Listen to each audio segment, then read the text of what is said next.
All right, hello, good morning, good evening, and good night. I hope you guys are doing absolutely fantastic because in today's video, what we're going to be doing is we're going to be talking about the JPMorgan Equity Premium Income ETF, which pays a dividend roughly about 10% or so. And we're also going to be comparing that to JEPY, which is the S&P 500 Enhanced Option Income ETF by Defiance ETFs, which pays a pretty insane dividend, close to 60% at 59.21%. So today what we're going to be doing is I'm going to go over what JEPI, the JPMorgan Equity Premium ETF, does. We're going to go over the stock price. I'm also going to go over JEPY, what they do, how they sell their option or write their option calls.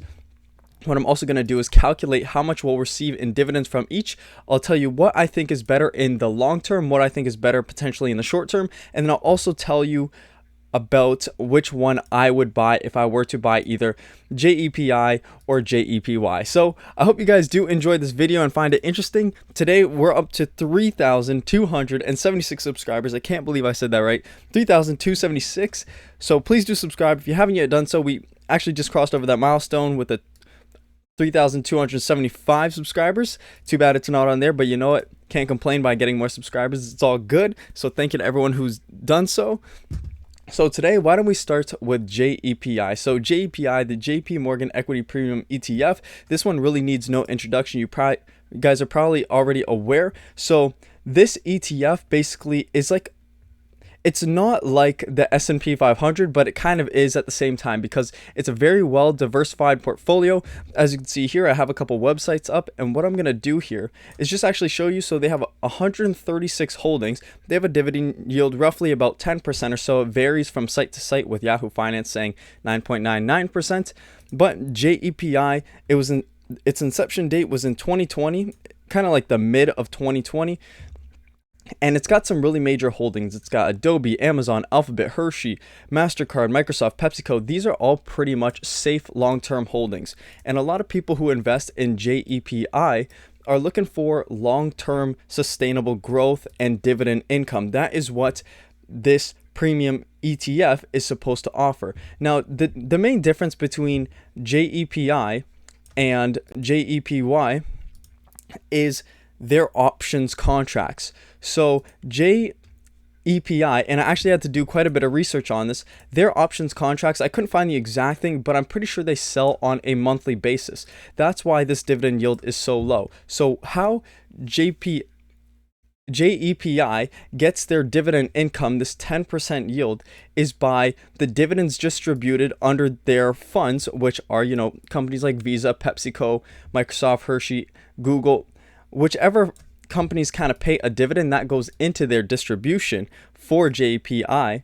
But as well, they write, I'm pretty sure, monthly option contracts. Don't quote me on that because I'm not 100% sure.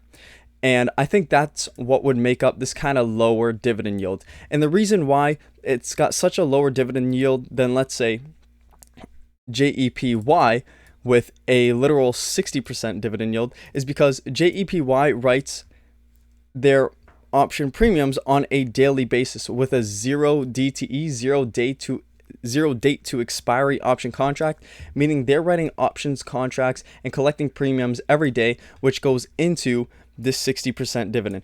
And the one hindering thing about that is their share price tends to decline a bit more than JEPI, and that is why you'll see that even over the price chart history over the last kind of month or so, because JEPY has only been out for about a month and a half, you can see that their price has dipped significantly more than JEPI over the same time period, where we're looking here at September to November. Even bringing it to the 1 month calendar, you can see JEPI has recovered pretty nicely, and JEPY is still kind of recovering from the S&P 500 downfall. Now, the cool thing is they both write options on the exact same thing, which is the S&P 500, and that's why they're really two good kind of ETFs to compare, because they write options contracts on the exact same index, which is the S&P 500 index, but one obviously writes it at a different time.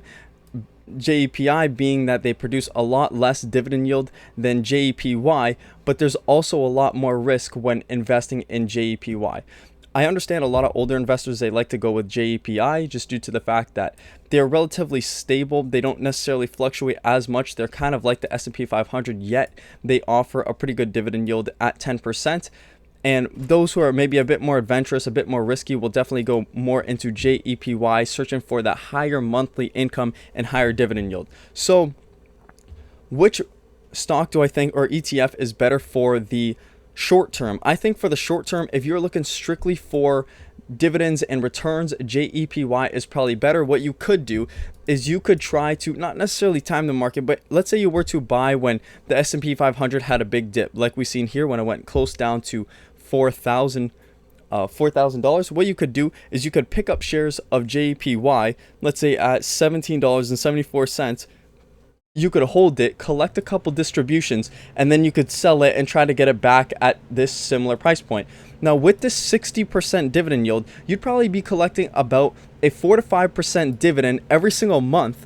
So if you were to hold it for 3 months and sell it at the exact same price, you'd have a return of about 15% on your money.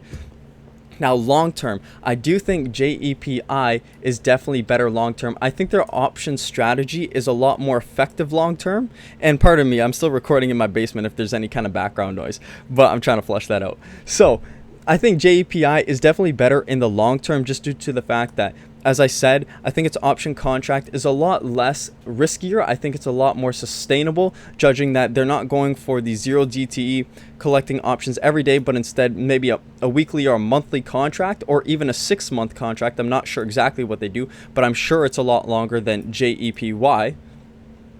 But I want to just...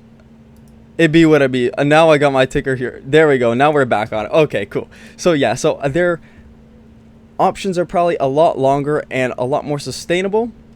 That's why I do believe they'll be better long term. And you can even see that in their price history. Going to the 5-year chart, they've only been out for about 3 years or so. If you were to buy at their inception date, you'd be up a couple percent, but still you'd be up due to the dividends being paid about 10% every year. So you're looking at about a 33% return on that. So I do think JEPI is a lot better for the long term. JEPY is better for the short term. If I were to currently invest, I would probably choose to invest in JEPY just due to the fact that my portfolio is a high dividend yielding portfolio. I do like the 60% dividend yield. I do like the underlying index being the S&P 500 that they're writing options contracts on.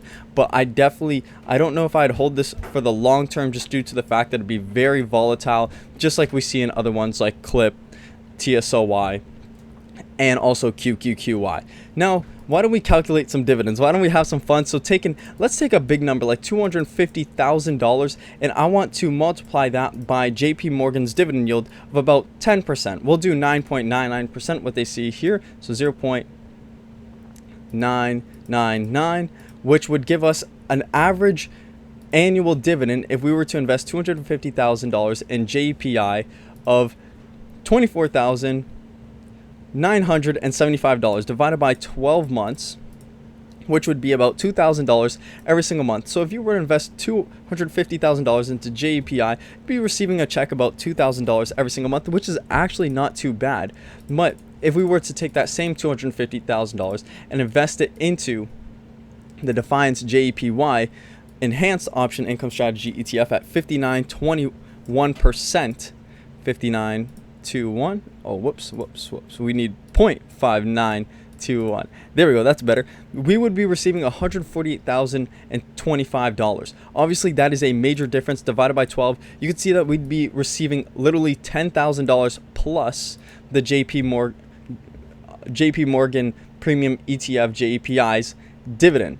So we'd be receiving roughly $12,335.42. So you can see there's a really massive difference when it comes to dividends. You need to decide for yourself if you're looking to invest in these two funds. Do I want the dividends and the income now with JEPY, or do I want the long sustainable growth and kind of smaller dividends with JEPI? That's something for you guys to decide. I hope you guys learned a little bit more about these funds and what they do and the dividends they could provide potentially.